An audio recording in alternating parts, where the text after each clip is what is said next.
ফেসবুকে news feed দেখে আমার মামুনি আজকে আমাদেরকে মিষ্টি বানাই খাওয়াইলো।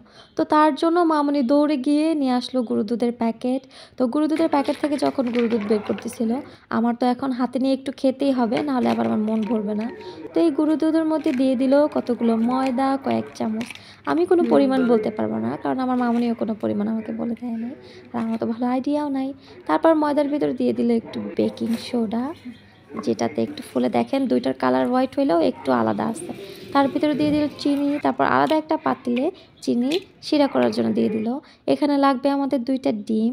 তো মামুনি 2টা ডিম খুব সুন্দর করে ফ্যাটায় নিচ্ছিল। 2টা ডিম লাগবে, এর বেশি দিলে কিন্তু সমস্যা হয়ে যাবে এতটুকু আটা ময়দার মধ্যে। আপনারা কিন্তু চাইলে এটা আটা দিয়েও বানাইতে পারেন। তারপরে যেটা করলো সেটা হচ্ছে ওই আটা, গরুর দুধ এগুলোর মধ্যে ডিমটা দিয়ে খুব সুন্দর করে নাড়ায় নিচ্ছিল, দেখতেছিলাম। আমার কিন্তু অত ধৈর্য নাই যে এত সময় দিয়ে এত কষ্ট করে সময় ব্যয় করে আমি কোনো জিনিস তৈরি করব। আমার কিন্তু অত ধৈর্য নেই, আমাকে বানাই দিলে আমি খাইতে পারবো মাশাল্লাহ। তো তারপরে এর ভিতরে দিয়ে দিচ্ছিলাম মামনি একটু সাদা তেল দিয়ে এটাকে খুব সুন্দর করে চটকায় নিচ্ছিল। তো মামনি বলতেছিল এটা যত সুন্দর করে চটকায় নেওয়া যাবে ঠিক তত সুন্দর হবে। এদিকে আমাদের চিনি শিরাও অলমোস্ট রেডি। তারপরে একটা বাটিতে তেল মাখায় নিচ্ছিল।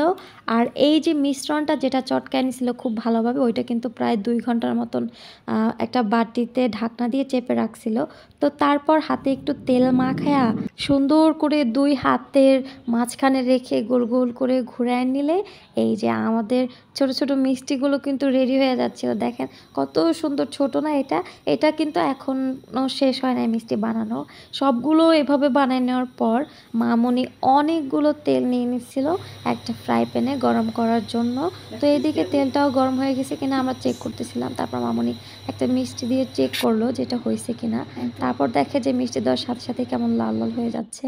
এটা কোনো ব্যাপার না, এরকম হবে। আর সত্যি বলতে মিষ্টিটা খাইতে এত মজার ছিল। যাই হোক, আগে এটার প্রসেসিংটা আপনাদেরকে দেখাইনি। তো একটা মিষ্টি যখন হয়ে গেল, তারপর মামনি একে একে সবগুলো মিষ্টি একসাথে খুব সুন্দর করে ভেজে নিচ্ছিল। দেখেন কালারটা কিন্তু খুব সুন্দর হয়েছে। এখানে কালারটা প্রথমে হলুদ কিংবা অফ হোয়াইট থাকলেও মিষ্টি বানানোর পরে কিন্তু কালারটা পুরোই বাদামি হয়ে যায়। এই যে এক এক করে এভাবে সবগুলো মিষ্টি ভেজে নিতে হবে, তারপর এগুলোকে তুলে নিতে হবে। তো পর্যায়ক্রমে আমাদের সবগুলো মিষ্টি যখন ভাজা হয়ে যাচ্ছিল, তখন আমি দেখতেছিলাম যে এটা এমনিই খাওয়া যাবে, মানে এমনিই খাওয়া যাবে আর কি।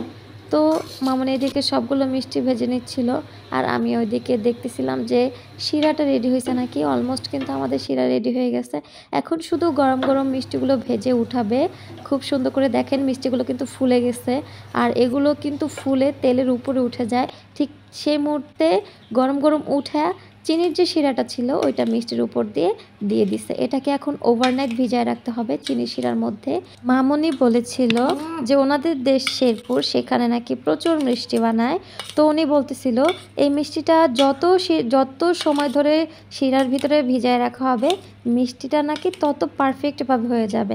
এমনিতে কিন্তু মিষ্টির জাতীয় রেসিপি বা মিষ্টি আমি কিন্তু খেতে একদমই পছন্দ করি না, কিন্তু গুঁড়ো দুধ আমার যেহেতু পছন্দ, তাই গুঁড়ো দুধের এই মিষ্টিটা আমার অনেক ভালো লেগেছিল।